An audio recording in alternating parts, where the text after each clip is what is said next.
Balik tayo dito sa command center ng SLEX sa Calamba, Laguna. At sa puntong ito, makakausap po natin si Miss Babsy Aragon, ang Customer Relations Officer ng SLEX. Miss Babsy, magandang hapon. Magandang hapon sa inyo at magandang Merry Christmas din, Susan. Yeah, Merry Christmas, Babsy. Babsy, kumusta yung monitoring natin dito sa SLEX? Nakita namin yung papunta ng Katimugan, Tagalog, maluwag, ano? At, pero yung paluwas, medyo makapal ang volume. Oo, yung sa, ano kasi, dun sa SLEX, ang inaabang... Babsy? Hello? Babsy? Hello? Yes. Babsy, yes. Go ahead. Okay, so ang inaabangan kasi natin yung Calamba at saka Ayala Greenfield na southbound, no? So far, ang ginagawa na natin, doon sa Calamba Toll Plaza, southbound, papunta na ng mga probinsya, nag-deploy na tayo ng 18 ambulant tellers, no? At saka nagbukas na rin tayo ng ambulant lane. Doon sa susunod na plaza, yung Ayala Greenfield, nag-deploy na rin po tayo ng ambulant teller para mabilis lang po yung daloy ng traffic sa southbound, no? Ang nagkakaroon ng konting build-up din, southbound, no? Dito sa Skyway, yung sa Nichols at saka sa Alabang, southbound, dito sa mas malapit sa Metro Manila. Dahil meron tayong Muntinlupa Market dyan, congested na ho.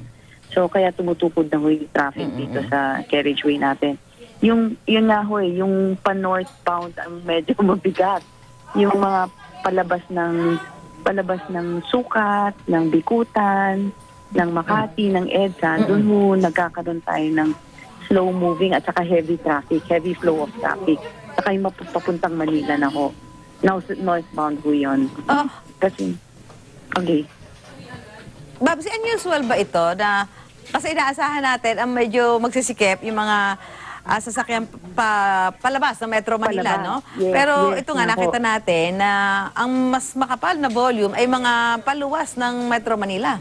Correct nga ho Parang nag-iba na ho hindi ho namin alam. Siguro dahil din ho, traffic din sa mga cities like Muntinlupa, sa EDSA, traffic na rin, sa Makati, nagpa-traffic na rin. Dito sa Metro Manila, traffic na. Kaya tumutukod na yung traffic sa amin. Kaya siguro slow-moving na yung mga vehicles.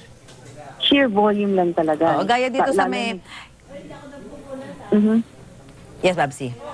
Kaya tapos yung mga umuwi na ng galing opisina, ngayon na rin ho yung uwian nila mga pumupunta na sa mga bahay nila. So, ganun din ho. Nagsama-sama na ho silang lahat. So ano to, walang dahil walang aksidente or walang mga construction, ito dahil nga lang doon sa mga exitan nila. Halimbawa, yung pa northbound nga, mag-exit ka ng Alabang, traffic dyan, di ba? Kung mag-exit ka ng Magallanes, traffic dyan. So yung mga build up doon sa mga papasukan nilang city, ang nagiging dahilan kung bakit bumabagal din itong buntot ng mga sasakyan dito sa may bahagi ng South Luzon Expressway northbound. Tama po yun. So anong mapapayo natin sa ating mga motorista na nagbabalak lumuwas ng Metro Manila, hoping na baka maluwag yung SLEX sa mga oras na ito dahil nga sabi nila, uy, pauwi na sa probinsya yung mga tao. Basta lang, siguro ang inapayo ko lang sa mga motorista, maging patient sa daan, huwag umilit yung ulo kasi nga hindi natin na-avoid itong ganitong klaseng traffic, no? Na nangyayari pa-northbound, no? Hindi natin i-expect. At saka, maintain your distance or just make sure that your cars are in tip-top shape na para hindi na tayo makadagdag pa sa daloy ng traffic in case na sana wag naman ho na mangyari, magkaroon ng minor mechanical problems yung mga kotse natin.